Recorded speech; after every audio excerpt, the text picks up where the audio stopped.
What's up, fungal associates? Welcome to Completely Arbortrary. It's the podcast about trees and other related topics. Hell, I'm one of your hosts. My name's Alex Crowson. And shit, over there on the couch, we got Casey Clapp. What's up? Enter guitar right here. Sick. So this is the new direction we're taking the show. If you don't like it, you can like and subscribe. Anyway. Hi, Casey. Good day, Alex. How are you? Good. Why did you pause before you said that? I just don't understand that question. How are you? Yeah. So I don't like that question because I don't think how I or anyone else is doing at any given time can be distilled into like good, not bad. Well, it's a general question, Alex. I know, but I struggle with it. I guess that's fair. How you are is generally, I think, here's how I think everyone should answer this. Good.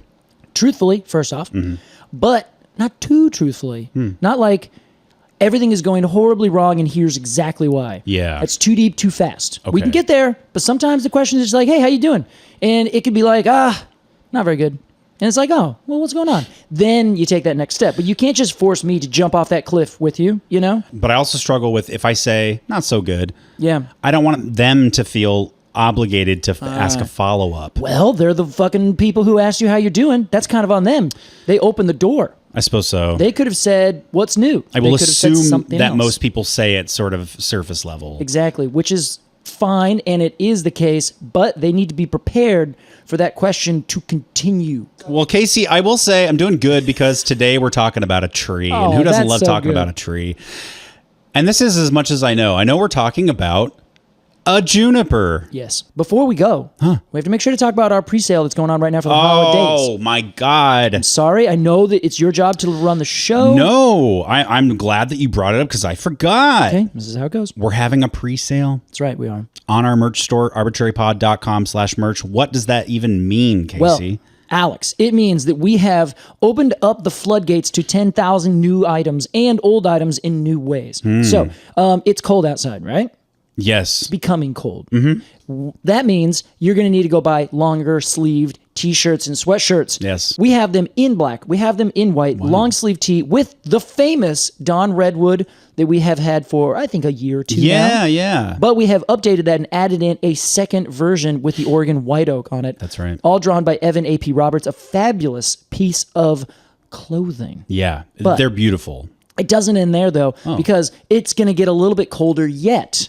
So we upgraded the long sleeve tee to long sleeve crew neck sweater. Upgrade. Boo, boo, boo, boo, boo, boo. And it's holiday shopping season. That's right. You can't go around carrying everything in your hands. You're going to need a bag. You're going to need at least two. Well, we got a tote, Yeah, we do. a new tote, and a resupply of our old tote. That's right. One is a beautiful collage, and that is by Tori Gorham. The other is by Kristen at D Prince Design. That's right. And this one I'm stoked about because it's hand-drawn art of some of our very first trees that we covered. Yeah. And we collaged it into the bag. The files are in the computer. Oh my God. So go to arbortrarypod.com/merch. Look for our holiday 2025 pre-sale. Get yourself some merch, and we will guarantee that those will be shipped out in time for St. Christmas Day. That's right. Remember, you got to order by Black Friday. That's right. That's the cutoff. That's when the sale ends. Yes, do it now. Do it right now. All right, everybody. Arbortrarypod.com/merch. Go get yourself some pre-sale. It's now or never. And when we get back from a break, we're going to talk about a juniper right after this.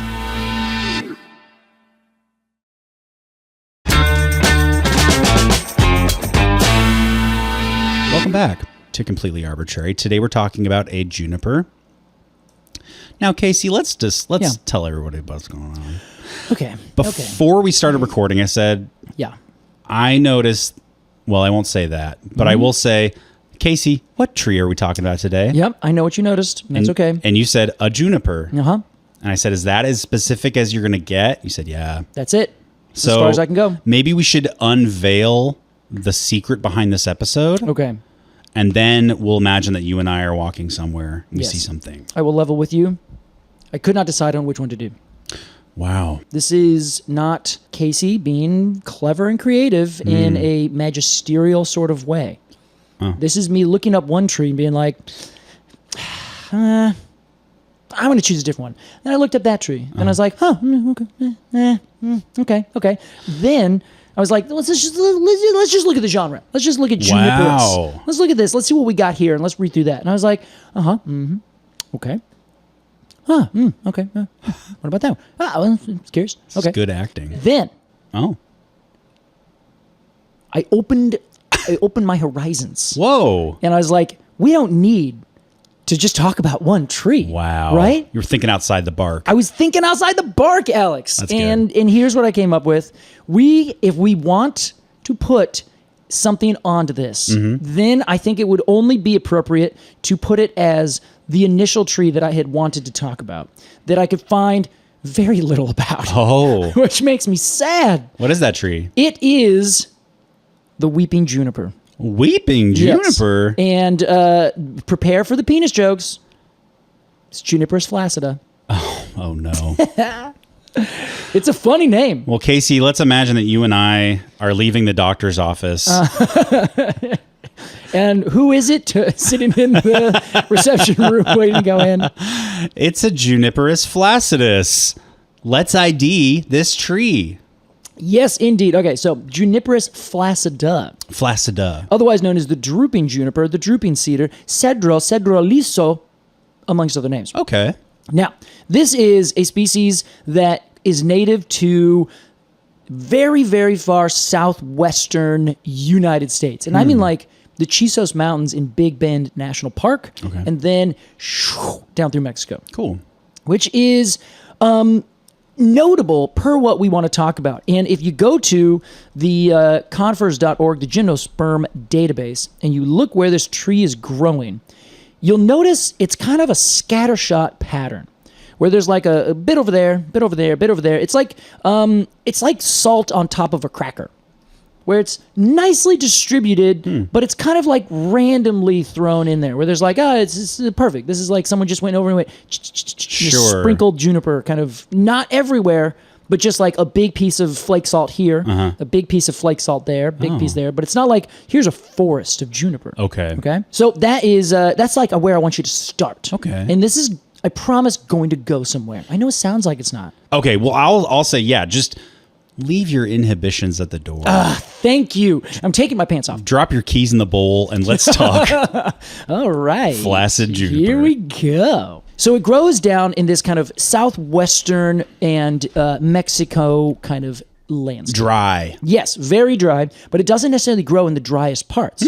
If you were to look and see where all these individual places are, you will notice many of them are on mountaintops. Okay. So, or like in areas that happen to get a little bit more rainfall. So it's like mountain there, mountain there, mountain there, mountain there, mountain there, mountain there, that kind of thing. Okay. Popping out of the Chihuahuan and Sonoran deserts. So what does this tree look like? It's a great question. So it looks like a juniper for all intents and purposes, except for a very particular thing. It obviously is very weepy. I will say it looks exactly like a weeping juniper. Exactly. It's a perfect name. Yes. It really is. So it's about 12 meters tall, which is, about 30, 35, 40 feet tall at most.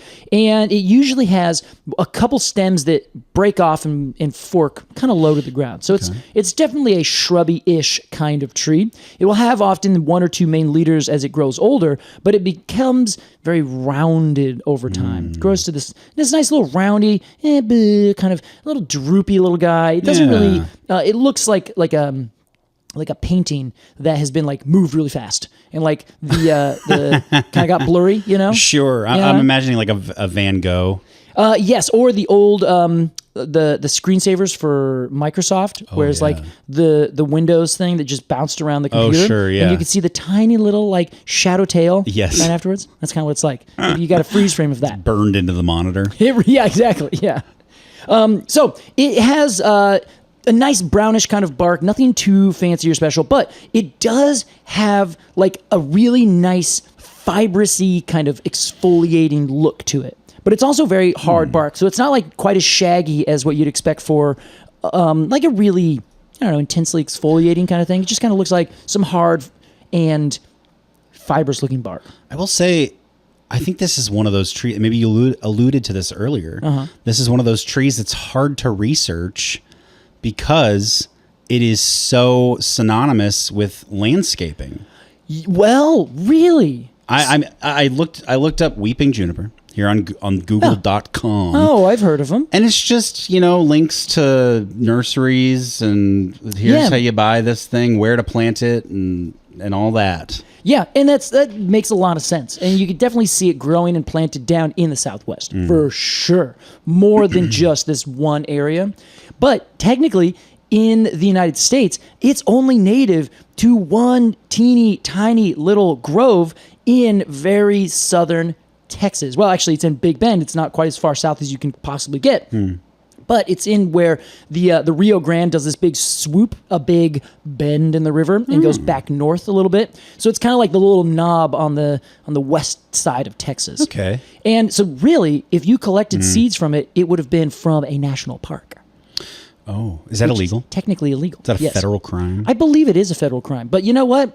Looks like you can do anything these days. That's fucking true. Whatever, go for it, kids. Oh, Jesus. So the leaves, they're green, and they are, Oh, no shit. Okay, come on. Thanks a lot, Alex. I got him. This guy, I don't appreciate you or your friends. I don't like how they look at me. I don't like how they talk to me. We like to smoke cigarettes with grease in our hair. Yeah, we do. Don't ever doubt us. Sorry, they're green leaves. They are green leaves, thank you. And they generally are scale-like with a little bit of the famous juniper dimorphism, where they can have the young leaves that are all like, or they can have the more mature leaves that are scale-like. I love that so much. It is really nice. Because it's like two interesting kinds of leaves. Yes, and they all are on the same twigs. They're on the same thing. That's fucking cool. I love that about junipers. What a superstar. It is. Okay. Ooh, and junipers have something interesting about their cones as well. They do, Alex. The juniper cone, famously, is a little blueberry. That's right. Most of the time. We could have talked about another juniper called the red-berry juniper. There's a whole group of red-berry junipers. Oh. But we're not talking about them today. The thing about the weeping juniper, of course, is that it has weeping branches. It has lovely little cones on those branches that are covered in a nice blue glaucousness. So they look like little blueberries. Pretty standard juniper cone. Yep. Pretty standard. They mature in 1 year, so they'll get fertilized, and then within that year they'll be ready to go. And they are, they're about a little bit bigger than a pea. You know, not super gigantic. 2 centimeters is kind of the biggest you could possibly see it getting. So it's maybe about half an inch, a little bit more. This is one of the things that has split junipers off from the other things. So it was about let's say 50 to 50 to 72-ish million years ago. Whoa. Junipers split off. Their last common ancestor with the cypresses split off. And that was about the time of the KT, was it KT? No, it was Cretaceous, I think it might be. Yeah, the Cretaceous Tertiary, otherwise known as the Cretaceous Paleogene. So instead of KT, now it's KPG extinction event, the famous one that killed all the dinosaurs. The big one. The big meteor smashed into the Yucatan Peninsula, boom, everything's gone. So that was around this time? That was around the time that junipers decided we are going off on our own, and they split. They did polyploidy, so they basically doubled their amount of chromosomes and genes and said, hey, we are now going to no longer breed with you. We're only going to breed with ourselves, and we are going to go the way of the broadleaf trees. Wow. We are going to create a berry that gets taken by birds, specifically by birds. It does get taken, their cones, by other things, but birds are the real true seed dispersers. That's why it changed. Yes. Okay. Well, I mean, why isn't quite the right term. Yeah, but that is the big thing. That's the adaptation that the first junipers, so the last common ancestor, when they split off from other cypresses. That is the big thing that they decided to do. Gotcha. Was we are going to grow these particular kind of berries, or I'm sorry, cones that look like berries that birds will eat, and then because of that, they became their own genre, their own genus entirely. I shouldn't have genre. That's plural. Idiot. Hey. Sorry. Don't talk to my friend Casey like that. Thank you. I will apologize to him. It's very innovative. It really is. That's pretty cool. And it has done magic things for this genus, because the junipers are the biggest genus of plants, of trees in the entire cypress family by terms of species. Wow. Okay. So among Cupersaceae, Yeah. Juniperus Yes. is the biggest genus Yes. amount of species. Correct. With 73. Oh, that's less than I imagined. Really? I think so. Oh, yeah. Oh, that's a I don't know. Everything is always less than I imagined. I guess it's fair. That's a lot. Don't you think? Oh, hey, guy, it's okay. So there are Yes. 73 species of junipers? There are 73 No species. wonder you couldn't choose. I know, and that's the thing. They're kind of all kind of similar in some regards. I say that with a bit of a, closed mouth because I don't want anyone to get mad at me. Yeah. And the reason that I don't want them is because the other tree that I wanted to talk about, that I was like, maybe, Yeah. was another tree that also grows down in the Southwest, in the same general region, nonetheless. Almost perfectly. Really? Yes, except for they grow a little bit more consistently. They're not like, here's a little splotch, here's a little splotch, here's a little splotch. The other tree is called the alligator juniper. Oh. Yes, and I love this tree. I was going to love it. suggest that it was just the weeping juniper in lipstick and a funny wig. Like we know Wait a second. your maps overlay too perfectly. Yeah, you're not fooling anyone here. Alligator. The alligator juniper. This is Juniperus depiana. Now, Juniperus depiana looks very similar in terms of it's a juniper, but there are some major differences. One of the biggest ones is that depiana does not have weeping foliage except for one particular forma, which is frustrating, and this is a little bit of my frustration. It's all part of this talk. Describe forma. So you have subspecies, which is like the Douglas fir subspecies. Menziesii is the Pacific or the coastal Douglas fir. Okay. Then there is the Rocky Mountain, the kind of inner one that goes further east. That is Glauca.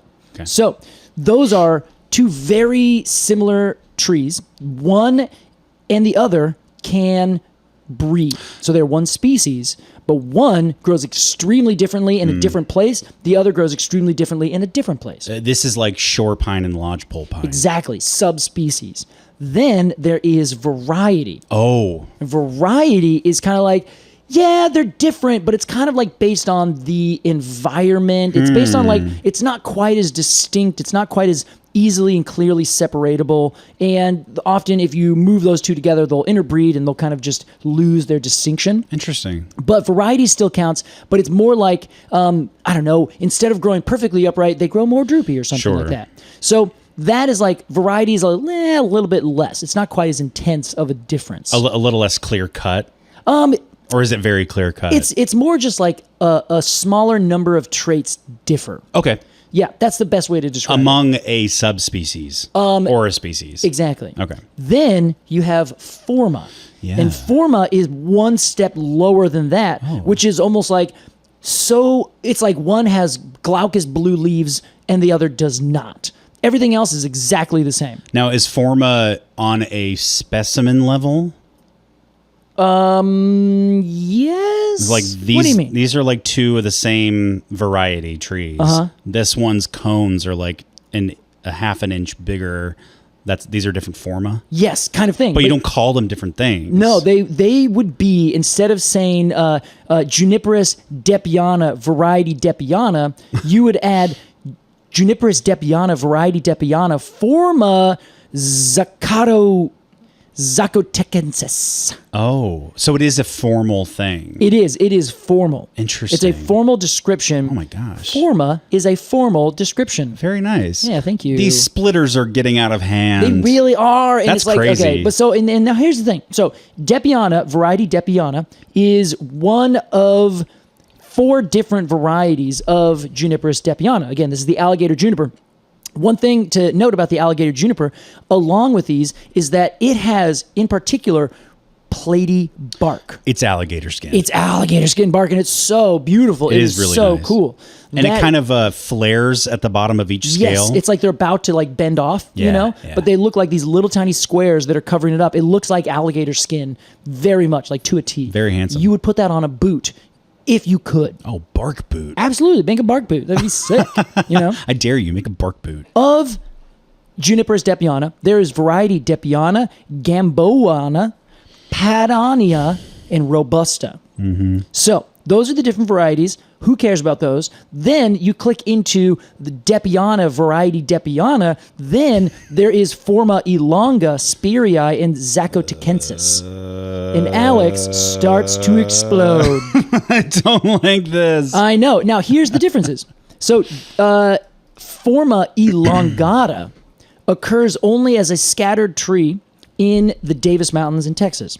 Then, Forma Sperii is endemic to Davis Mountain, Texas, where only 2 or 3 individuals are known to exist. Wow. Then, variety Zacotecensis occurs in oak, pine, juniper, and pinyon juniper woodlands and on grasslands in a big kind of larger swath, but it is still considered endangered. Okay. That particular, very particular forma. So I'm assuming these forma, Yeah. it's in the name, that they have different sorts of visual signifiers. Yes. So elongata has a long terminal whip branchlet, and nearly all the leaves on adult plants are juvenile. So it's essentially one individual who ended up basically saying, I'm going to keep all of my juvenile leaves. Wow. And I'm just going to like stick with that. I'm going to call it cool. Okay. They don't have any scale leaves. Then variety Sperii has bark that exfoliates in thin strips and flaccid branchlets. Okay. Which means it grows kind of down, hangs down. Sure. I know. Then- Trust me, I know what flaccid means. Oh, only in the refractory period. Variety depiana forma zacotecensis differs from the other two types by having larger seed cones with heavy bloom covering them. Okay. And that's it. Interesting. So those are technically called forma. Okay. Even though these are all normal species. Yeah. And the reason, when I was writing this down, I believe in my mind, in my internal monologue, I said, oh, this kind of pisses me off. Yeah. Because one of the forms is known only from 2 or 3 individuals. See, How is that a form? that's so silly. Like that would be like, if you, I don't know. It is silly. Thank you. That's the right answer. There needs to be some sort of threshold. Yes. Make it like 30. There has to be like 30 specimens of this thing. Yes. To give it its own name. 3? 3. And then have you taken seeds from that, grown those, and then found that they are their own thing? That's or is a really it just good like, some individuals have some weird amount of variation. Yeah. And that's it. That's a really good point. So you need this- to make sure that it's like consistent. Yeah. It feels like that doesn't meet a threshold. Whatever the threshold is, it doesn't feel like it meets it. We're on the same side here. Yes, pal. I think we are. Amazing. Wow. So I am looking through this and I'm like, okay, I hear you. I see you. Okay. I don't like this. But then I was like, okay, go back, Casey. Take a deep breath. We're not going to talk about the alligator juniper. I don't want to just have a conversation about small little taxonomic things and forma and all that. It was overdone on this podcast. Oh, wow. Okay? Okay. Well, let me tell you. Damn. I can hear people in the background be like, no, please, we want to know. Sorry, you got to Give us more. Must wait. So the thing that I am like, that I think this actually, I'm kind of feeling more okay about is going back to the distribution maps that we talked about. Okay. Now, when I look and show you a distribution map Yeah. of the Juniperus depiana, Yes. which is the alligator juniper, there is variety depiana that grows in the states of Texas, Arizona, and New Mexico. In this map, Alex, it's in green. Okay. And then it also goes down a whole mountain chain that is the mountain chain that grows on the eastern side of Mexico. There's kind of an eastern side and a western side mountain chain, Occidentale and Orientale. Okay. And then on the western, there is variety robusta. Then, as you go further down, there is the Zacotecensis variety. So I'm like, okay, this actually is starting to make a little bit of sense. This isn't just like, oh, I found this one on the top of a mountain range, and now I'm going to call it a different thing. It's like changing as it goes south. Exactly, and as it goes east and west. Yeah. So I'm like, okay. I hear you, I see you. And I go back and I look at them thinking, this has to be a thing. So I ended up going back to the drawing board and having a moment with myself and saying, Casey, how does this work in these trees? Remember how earlier I said this is kind of a genus of trees that kind of decided that we're going to do things differently? Yeah. Well, that difference in their genetic ability to make all these weird little varieties and forma and small little bits and parts and things have ended up creating a situation where this is become in a comparably short amount of time. Because remember, they're like between 50 and 70 million years old. Okay, holy hell, that's a long time. But in like the line of trees, it's not very long. Okay. You know? Like the Cupressus, the cypress family, the Cupressaceae, has been around for way longer. Like hundreds of millions of years. It has gone from Europe and gone across the entire globe and then come back again. The tectonic plates have shifted around it, and it's still kicking it, and has all these other weird varieties and species and things all over the place. So junipers are relatively new to the scene. They're relatively new to the scene. Okay. Not to mention, there are some individuals that probably evolved in the last 1 million years on islands in the Caribbean. So there's a species on Barbados, there's a species on Bermuda, there's a species on Cuba. There's one species that is called Juniperus procera that is the only one that crosses down into the southern hemisphere in sub-Saharan Africa. Is it I think this is a stupid question. Okay. I'm getting those alarm bells. But were all of those the same species at one point? Or not necessarily closer related. They were all very closely related. Yeah, and they're speciating because they're on islands. Exactly, and they're doing their own thing, like Darwin and his finches. Exactly. So I kind of ended up finding myself going in a bit of a full circle here. The reason is because I wanted to initially look at how these junipers grow and what they do. And knowing that they split off from the cypresses, the true cypresses, and said, hey, what's up? I'm going to be different. We're going to grow from the birds.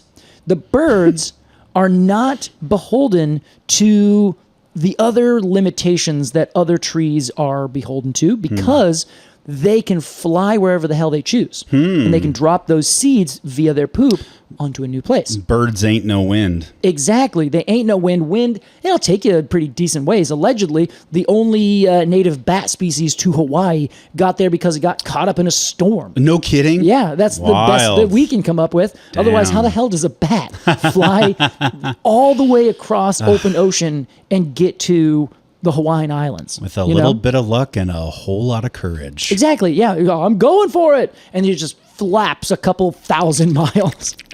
Yeah. And no food to eat. That's my bat impression. That was really good. That was really good. I honestly looked behind me because I was like, is there a bat? People miss the visual, which I'm glad of. Our birds are taking the junipers. Okay. I was about to switch and be like, we're now junipers. Oh, let's do it. Don't do it. Okay. You want this? Yeah, we're junipers now. All right. So we're junipers. We are, growing in a way that is, birds just love us. They're eating all of our seeds and they're throwing them all over the place. Now, the birds like to eat our fibrous, woody cones. Well, we have made them a slight bit nutritious and filled them with water and made them succulent. So they taste good. Oh. And they give us a little bit of nutrition.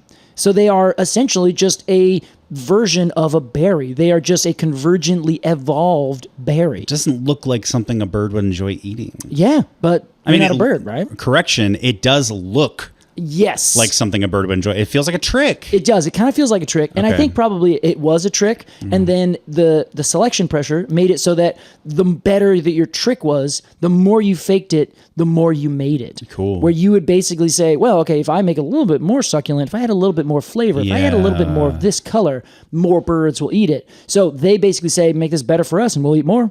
I see. And so the junipers responded. We responded by saying, yeah, okay, how about this? Here's what ended up happening. Over the course of many millions of years, approximately 50-ish, the junipers split off probably in Asia.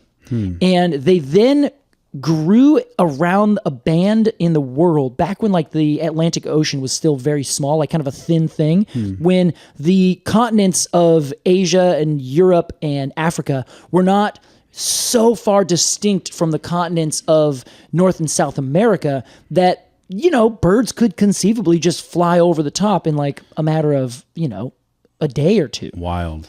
There are little islands. There was little places they could probably go. Certainly across the north, the climate was completely different, but it was still in this like area from the southwest up through Nova Scotia, over through the Mediterranean and Spain, of like really dry, kind of arid zone. Okay. So that is where there was this Juniperus speciation that happened. It went across this whole area, and they apparently are pretty good with dry conditions. So they're like, great, we're just going to crush it here.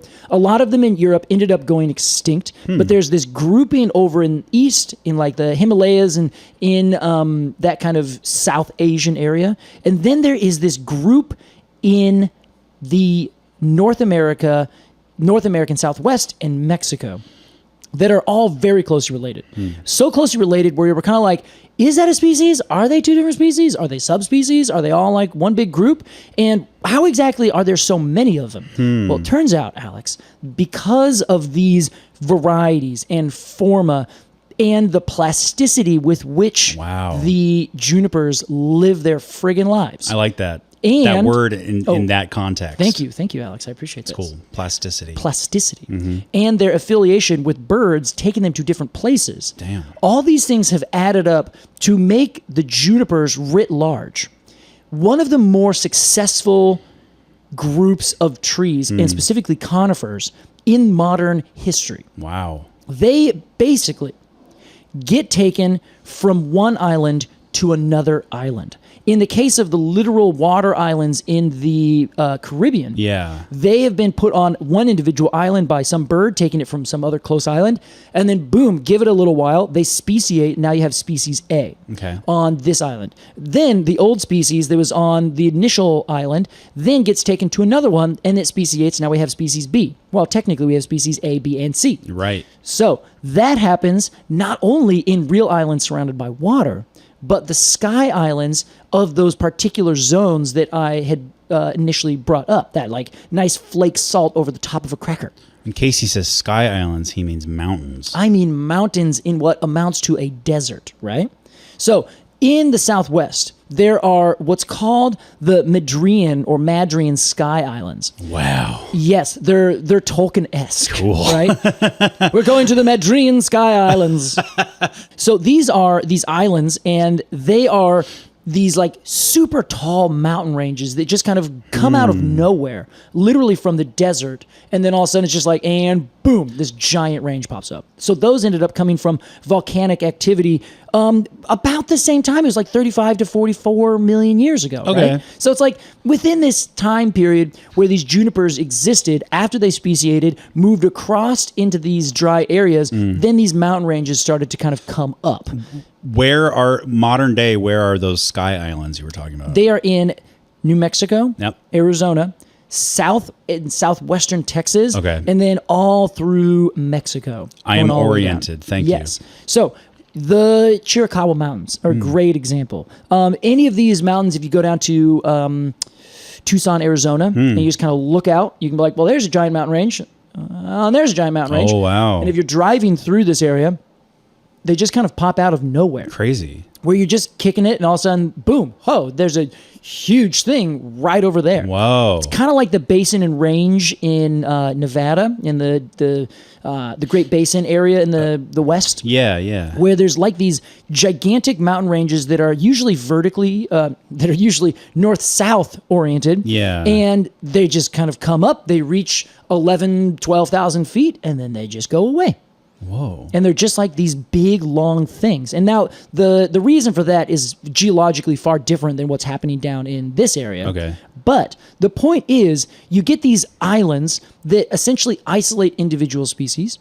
Then you get something like the friggin' junipers that are extremely variable and quickly speciate and can be taken anywhere by bird. So they've kind of like got themselves in a really good position. And all of these different forma and varieties and subspecies, if they were just left to their own devices, they might end up becoming a more successful individual population Yeah. than that population.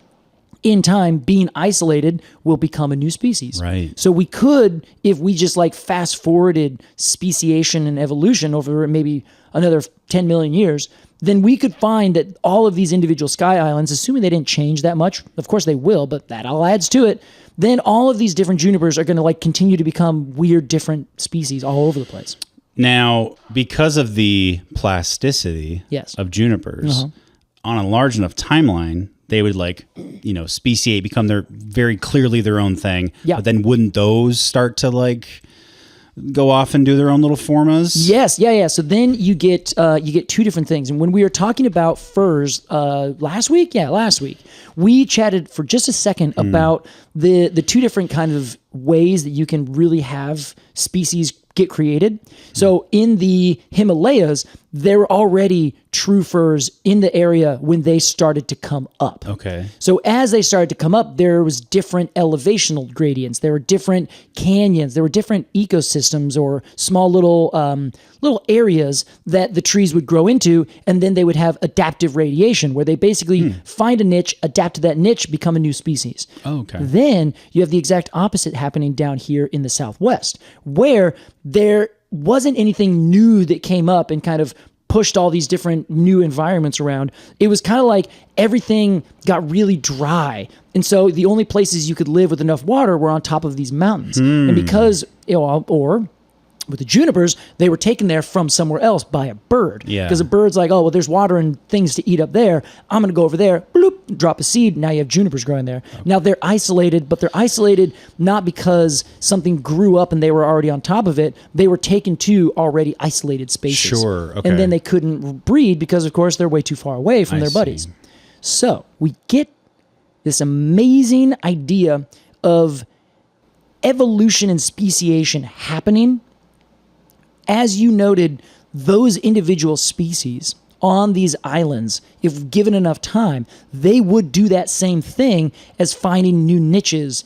And then, like, say, where was this? I think it was, I can't remember where we talked about this. But at some point, we talked about, like, if you're growing, it was New Caledonia, where there's this wild amount of speciation in the Araucaria. Okay. Where if you are growing on the coast, you're your own species. A little bit inland is a different species. A little bit higher up, a different species. Sure. On the west side, a different species. On the east side, a different species. I do remember this, yeah. This could happen if there was enough stability, because that is the real thing. If everything stays exactly the same, it is stable, and things have enough time to find exactly their specialty. Stable in the geology. Exactly. Okay. And climate. Sure. So those two things are basically in stasis. Right. You don't want a big tsunami. Yeah. So that's going to fuck things up. Gonna destroy everything. You have to start over. Yeah. Okay. Now, with this desert Southwest area, Mexico, if everything decided, let's say, to get much warmer and with more water, then conceivably it's not going to be pressure from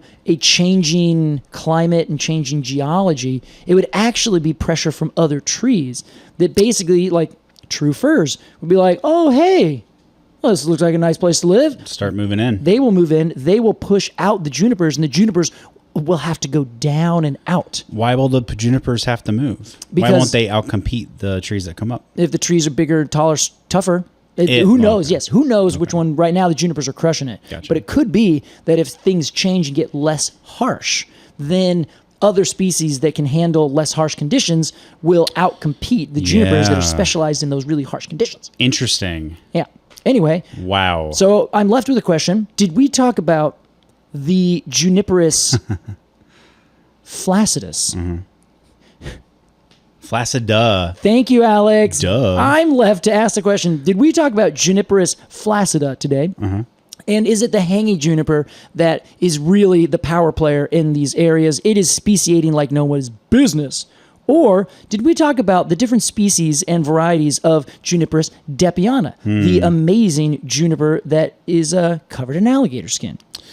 Or did we just talk about the entire clade that is all of these junipers together, which, just in case you're interested, includes Juniperus ashii, arizonica, californica, quahulensis, angostrana, pinchatii, cometana, occidentalis, ospeosperma, grandis martinezii, durangensis, saltstellensis, zenanii, monticula, flaccida, standlei, depiana, Yalascana, monosperma ovata, and poblana. Poblana? Yeah. Like the pepper. Like the pepper. Here's my answer to that question. Yes. This is going to be the longest title we've ever had. Interesting. That is all the trees that grow only almost specifically in the west and desert southwest. Wild. They all go down like into Mexico and further out. But that is like that one group that just kicks it right there. Wow. Yes, and that is more specifically for those who are keeping track. Section Sabinia Clade 2. Well, Casey, I would love to get deeper into this. That's not true. But we have to give these trees a rating. All of them. Yes. I'm excited. A sum total. But we must do so after a quick break. We'll be right back with our review here on Completely Arbortrary.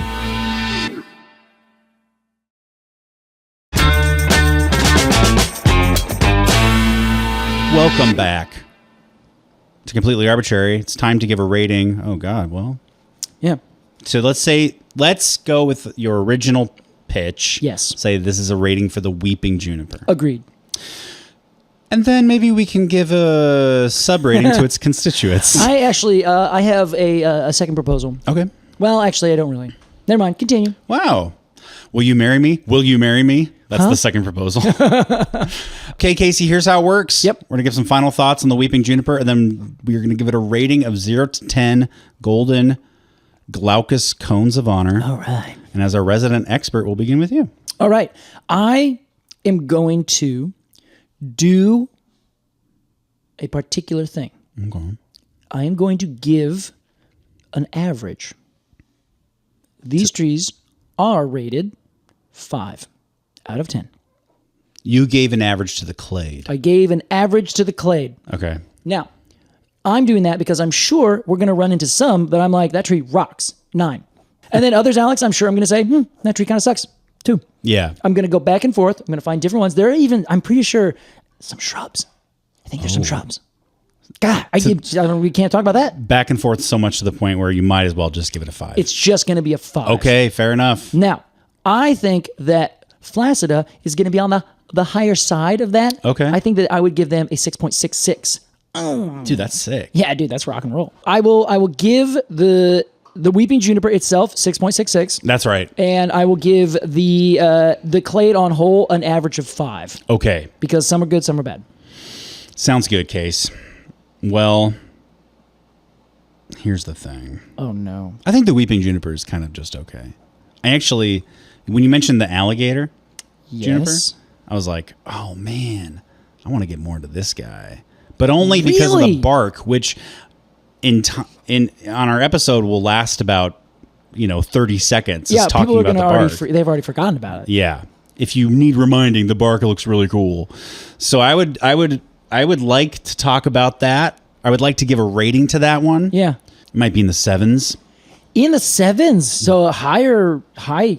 Pretty high. Yeah, but for the weeping juniper, it saddens me to say, I'm going to give it a 4.5. Wow. I think it's just okay. Why? It's beautiful. You know why? Yeah. No, I don't. I'm going to tell you why. I want to know. I think the reason I'm giving it such a lower score is because of its role in horticulture. Okay. This is great to know. I just don't like when people take trees and make them into commercial products, and now that's all you can find about it on the internet. That's very fair. It's really annoying. Wow. Okay. Yeah. Got different internets. It's absolutely true. But to the whole clade, I say thanks for participating. Casey. Great job, you guys. And moving on. It's time for our Completely Arbortrary AMA. If you want to ask a question on the podcast, become a Treemium member over at arbitrarypod.supercast.com and ask away. This week we got one from Michael. Michael says, fertilizer. Ooh, Michael. Okay. I work as a plant healthcare technician. Oh, right. A big part of my job is fertilizing trees and shrubs with a lance. Ugh. I don't know what this is, but apparently it's deep root. I can context clues. I know what it means. I know deep root is just as good as surface application, but do we actually need to fertilize the same tree year after year? I don't believe so, but would love an expert's opinion. My company sells it like crazy and it bugs me. Thank you. Love the podcast. It has deepened my love for trees and everything nature. Thanks, Michael. Ooh, okay. So let's make a little to-do list to define a lance or deep root, which I think is just like a needle full of fertilizer that they poke into the under the roots. Exactly. Yeah. And then we need to decide if you need to fertilize the same tree year after year. I was surprised by that because I was like, you don't need to fertilize it more than once a year? Yeah. What do you think? I am so torn on this. So, personally, I don't think you should fertilize a tree, period. End of sentence. None. Do you believe that it gets everything it needs from the soil anyway? Usually, yes. Okay. And if a tree is not doing well for some reason, it likely is not going to be sustainably solved by fertilizer. Gotcha. Now, if you fertilize something, you're trying to get something out of it, like we fertilize our crops because we want them to grow faster and because we've depleted the soil of all the nutrients that it needs. So we need to add those back in an artificial way, and everything sucks. It's a horrible practice. We've ruined our planet because of fertilizer. I'm getting off topic. Oh. I'm not getting off topic, but anyway, I hate fertilizer. I hate the idea of it, and I think it's stupid, and it's a bit of it's not a real red herring, not a red herring. What is this? Snake oil? Snake oil. It's not real snake oil because it actually does do things, but it doesn't do things in a way that is in any way necessary. I see. Especially for trees, because first, if you're going to fertilize something, then you need to test the soil. And you need to do that because you must know what is deficient in the soil. What's lacking so you know what to give it. Exactly. That's all fertilizer is. It makes up for something that is deficient somewhere else. Okay. In the plant's rhizosphere. It makes the soil fertile. Precisely. That's why it's called fertilizer. Yes, it idles the fert.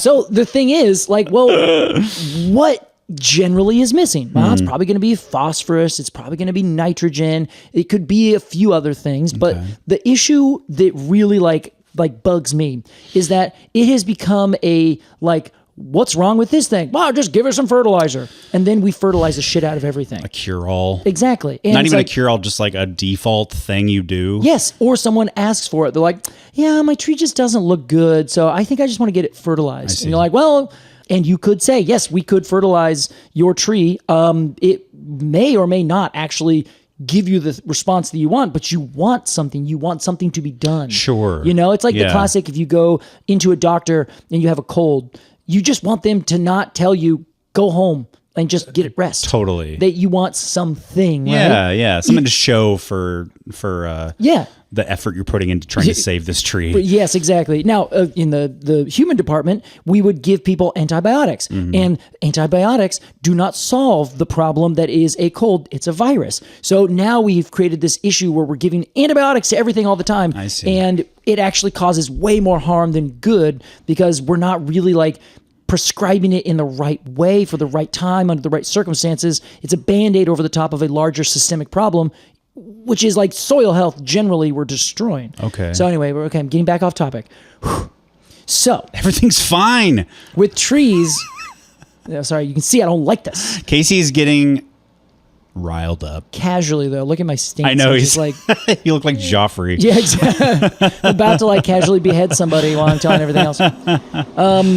And also, by the way, listener, I can't. There's no way to edit this shit out. There's somebody fixing my roof. And we did not plan for this. Yeah. So, with fertilizing a tree, a lot of times it is sold because someone wants something to be done, or it's cheap and easy, and we can sell you multiple times. Let's go and give all these things because it'll make your trees greener or grow faster or something. You need our 12-month plan. Yes, exactly. Your 12-month plan, our 12-month plan, will make your tree so beautiful. Yeah. And it only costs $7,000. Exactly. Per month. Yeah, it's great. I can afford that.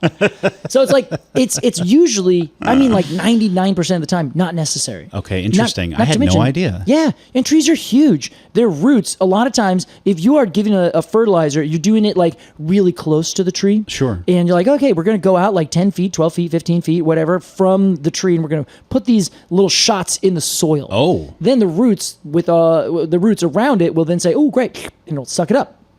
Often, if you do that in grass is going to be the thing that sucks that up first. So you have beautifully green grass, and your tree's really not going to get a whole lot because its roots are a little bit deeper. Interesting. So, great job. Meanwhile, that's only going to last like a small amount of time. Yeah. And then the tree is going to be back to its normal growing situation. Right. So it's not going to, the fertilizer is not like changing the soil forever. Yes. It's just like giving it a little something that goes away and then it's back to normal. Exactly. So if it goes back to normal, then you are not really like solving anything. Yeah, it's like ibuprofen. Exactly. It's like great, but like the tree is way bigger than what you're giving it. Yeah. The amount of stuff that you're putting in may have a small measurable effect, but it is not going to change the living situation of a gigantic multi-ton organism that has roots growing literally dozens and dozens of feet in every direction, right? Yeah. So there are certain cases where it is necessary, it is important, a bonsai tree, a small tree in a small space that you really want to survive, but it doesn't have access to all the giant nutrients that it needs because it's in a pot or something. Sure. Okay, fine. Tomato plant in your backyard. Yeah, Get let's a little fertilizer. go with that, do it. But honestly, it's just not needed 99% of the time. And most of the time, it is not prescribed properly because no one does a soil test Sure. to know what's actually deficient. It's just this thing. Yeah, I'll tell you that. Now, you know how people can get like a fecal implant to cure their gut biome? I need to take a second and say yes. Can you Yes. Can you do the same thing for trees? I mean, maybe literally. Yeah, so you can just go take a shit on a tree and then see if the roots will take up That's your the real. nutrients. That's the real cure. That's what Alex is doing. These are my services. Can you do a soil transplant? Yes, and that has been done. Yeah. Implant. I don't know. Yeah, but most of the time, it isn't that there aren't nutrients in the soil. It's more that the soil is too compacted. 99% of the time. Aeration. Exactly. Often what they do is you would take an air spade is what it's called. Yeah. And you blow all of the topsoil away, so all the really compacted stuff in the top 6 inches. Then you replace that with, say, the same soil but a little bit looser. You add in some compost and you dress the top with mulch at like 4 inches or 6 inches deep. Now you are creating a place where fungus and water and all the other little microbes that are in the soil can actually get in, live their life, start to create an ecosystem. And then if you are smart enough to plant other roots or other plants with their roots in that area, they will then grow down and help break up the soil. And you're creating a soil rhizosphere that is much more easy for the tree to send in their little hairs. Their root hairs. Yeah.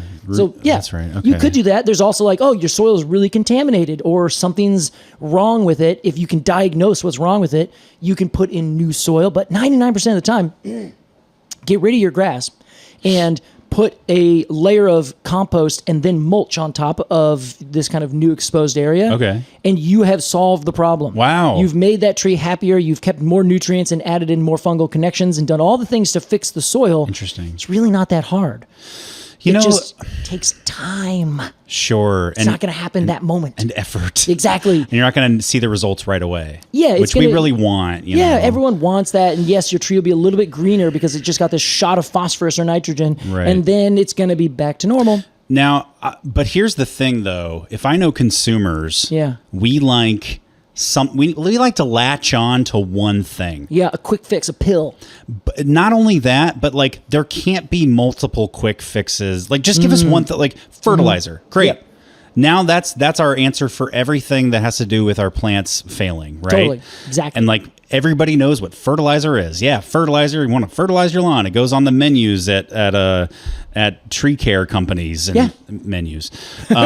You know what? Close enough. And I feel like you can see that in like so many different industries. Absolutely. Of like they latch on to this one buzzword. It's like everybody wants I don't know, electrolytes. Oh, yes, electrolytes. Right? Yeah. So it's like now there's a whole industry, a sub industry around electrolytes. Totally. Even though nobody knows what they fucking are, you know, No comment. or what they do really. Nobody knows. Literally nobody.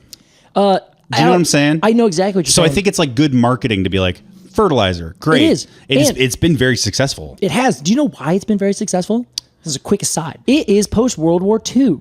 So we created, we needed to make like gases and bombs and certain things. And we ended up figuring out how to take nitrogen out and like create bombs. Like we learned how to collect all of these very particular chemicals. Yeah. And then when the war ended, we needed something to use all of these chemicals for. And then that is a reason where we said, great, now we can just take all of these chemicals that we've found and created for this one particular use and use it for something else. Out of the soil, they found these? No, I forgot. I don't know the exact processes, Cow like poop chemical processes okay. that they use for this. But go, I think Climate Town just put out a big thing about lawns and how we're fertilizing the shit out of our lawns. Cool. And they talk exactly about this. They're Wow. like, this is not something that we used to be just like that just naturally happened. Yeah. Fertilizer became something where we said, fertilize, fertilize, fertilize. You don't need to fix your soil. We're going to do it with all of our chemicals. And now we have fertilizers that are particularly from this like transition away from bombs, and now everyone has a lawn. And if you treat your lawn this way, we'll treat all your other flowers this way. Treat your trees this way. When it's just a completely different thing. So it's like, it's so close to being snake oil in 90% of the opportunities or the situations where it's like frustrating. That's insane. But people will buy it, and so people will sell it. And then the snake oil like origin story is so old. Yeah. That we just like grow up and we're told you need fertilizer, you know, like Yeah, you got fertilizer. This is how you do it, son. Yeah. You gotta fertilizer. And then I tell my kids and now like, you know, there's no stopping that. Yeah. It Like, is, and you know. Home Depot is going to tell you, oh yeah, just go fertilize it, because everyone at Home Depot is an expert in how plants grow. So it is. It's really that's what I think. I don't think you should fertilize, and if at the end of the day your tree is dying because it's not like the soil is not right, you need to fix the soil, and fertilizer is not going to fix the soil. It is a quick Band-Aid. Yeah. And that's it. You probably don't have the right tree for the right place. And at the end of the day, I'm sorry, but like, cut that thing down, plant a new tree that's going to grow and thrive without you doing a goddamn thing. Nah. I'd rather throw thousands of dollars and destroy the environment, create dead zones in the oceans and our lakes and rivers. Yeah, and getting basically nothing out of it. Yeah, like, no, your tree is like an extra dark shade of green right now. Oh my God. Thanks, Michael, for your You know what? One question. quick thing on What's top your of this. quick thing? So when you end up getting a super hyper fertilized plant that, let's say, has a lot of phosphorus in its leaves, a lot of nitrogen actually, that will then get more insects to come, because now this leaf is so chock full of the nutrient that they need and love the most. They'll eat the shit out of it. Wow, now all of my trees are getting eaten by a bunch of insects that are really stoked about how nutritious these leaves are. Yeah. So what do you do about that? Now you got to treat it with a pesticide to get rid of all of the honeydew that's coming and just raining down on top of your house. And it just creates this cycle of shit. Yes, I mean, I'm getting worked up. Casey, I was just talking to my what are they called? Psychologist, psychiatrist. Yes. About this. Okay. And I was like, I made this decision that I want to eventually go off of all of my medications. Yeah. I'm not like one of the, I don't have a ton. I'm on like 3 or 4 things. But I was like, I just don't even want those because my father, who I love greatly, is on like 25 different things. And they're you take a thing to help something. That thing you take gives you these other things now. Yes. So take a thing to fix those things. Precisely. Oh, those give you things too. But if you just remove it, didn't you have a family member who just like stopped taking all their medications? This is my grandma. She essentially got hives, and they were like, girl, you're on like 10,000 things. Yeah. So they just cut all except like the ones that was like, okay, you must stay on this. Yes. And it solved so many of her issues, and they kind of rebuilt what they needed to do. That's fucking awesome. Yeah, it's a huge deal. And it's like she's in her mid-80s and they did that. And it was like, we got to be careful. But it's like That's scary. over 60 years of one pill to do the next, and then add the next, then add the next, then add the next. It's a slippery slope. Yeah, it's the lady, the woman that ate the fly. Swallowed a fly, Exactly. yes. I didn't, wow, Casey, that's, Yeah. I didn't realize that's what that book was about. There you Big go. Pharma. It's about Big Pharma. Yeah. So anyway, sorry, it's another quick aside, but yes, Alex is exactly right. And ultimately, at the end of the day, like, what is it? Twain said it's society who's not Mark Twain, the artist Twain who plays sad country music. Yes. Said it was society who's poisoning me and poisoning them, talking about his heroes dying. And that's what I think it is. I'm like, wow, man, like, you're on all these pills to fix the things, but like, we're in this system that is ruining things and then selling you things to fix them. But like 8 people are getting really, really rich. Which is pretty cool. Yeah, it's pretty friggin' cool. That's so anyway, sickening. we have other things that we could fix, I think, both in our society and in our environment that will make fertilizers and all the other metaphorical fertilizers out there irrelevant. I love it, Casey. That's our whole episode. Thank you, guys. Bye, everyone.